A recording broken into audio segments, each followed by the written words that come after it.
U.S. Air Force weapons developers are working with industry to pursue early prototypes of a new air-launched, nuclear-armed cruise missile able to pinpoint targets with possible attacks from much farther ranges than bombers can typically attack. Service engineers and weapons architects are now working with industry partners on early concepts, configurations and prototypes for the weapon, which is slated to be operational by the end of the next decade, late 2020s. Many senior Pentagon and Air Force officials believe the emerging nuclear-armed long-range standoff weapon will enable strike forces to attack deep within enemy territory and help overcome high-tech challenges posed by emerging adversary air defenses. The Air Force awarded two $900 million or so deals last year to both Raytheon and Lockheed Martin as a key step toward selecting one vendor for the next phase of the weapons development. Due to fast-growing emerging threats, the Air Force now envisions an operational RSO by the end of the 2020s, as opposed to prior thoughts it may not be ready until the 2030s. While many details of the weapon's progress are not available naturally for security reasons, Air Force officials tell Warrior Maven that plans to move into the engineering and manufacturing development phase are on track for 2022. A cruise missile armed with nuclear weapons could, among many things, potentially hold targets at risk which might be inaccessible to even stealth bombers in some instances.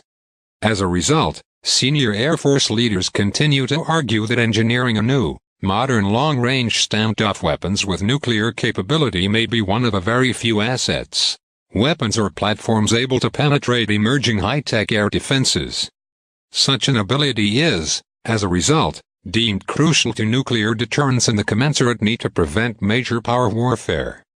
The United States has never had long-range nuclear cruise missiles on stealthy bombers, Hans Christensen, director of the Nuclear Information Project, Federation of American Scientists, told Warrior Maven.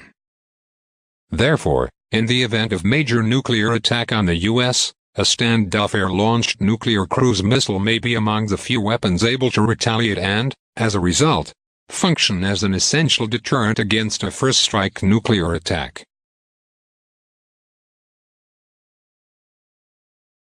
There may be defenses that are just too hard.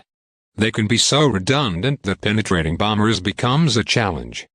But with standoff enabled by long-range RSO, I can make holes and gaps to allow a penetrating bomber to get in, Lieutenant General Stephen Wilson, former commander of Air Force Global Strike Command, and current Vice Chief of Staff of the Air Force told the Mitchell Institute in 2014.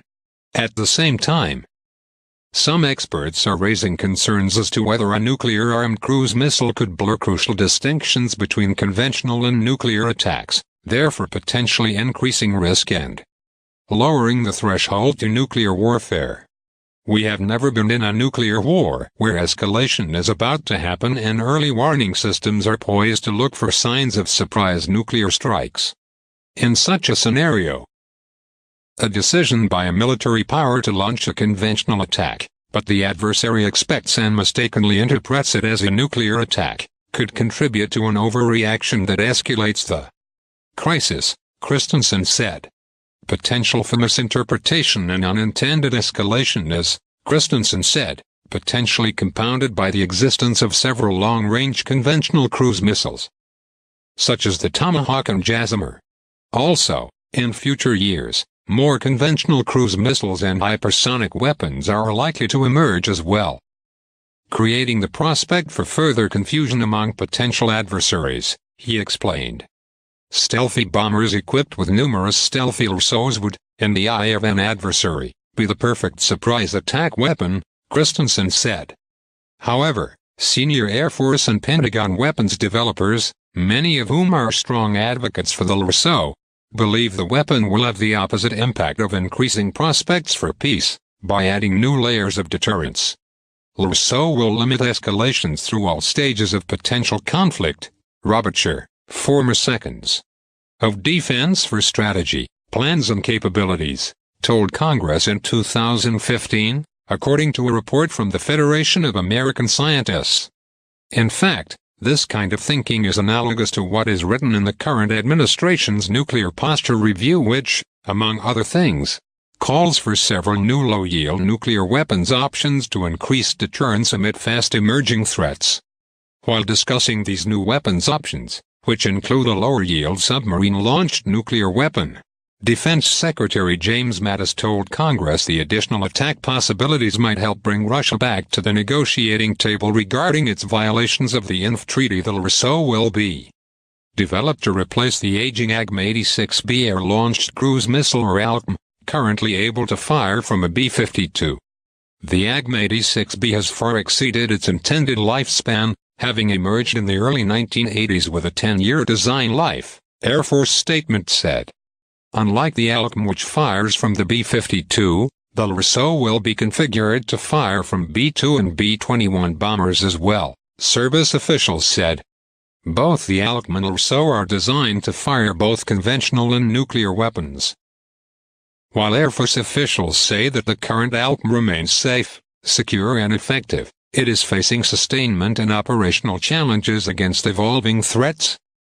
Service officials also acknowledge the rapid evolution of better networked, longer-range, digital air defenses using much faster computer processing power will continue to make even stealth attack platforms more vulnerable.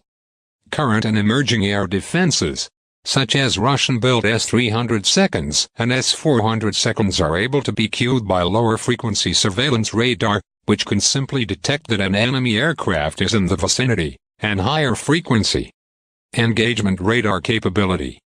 This technology enables air defenses to detect targets at much farther ranges on a much larger number of frequencies, including UF, L-band and X-band.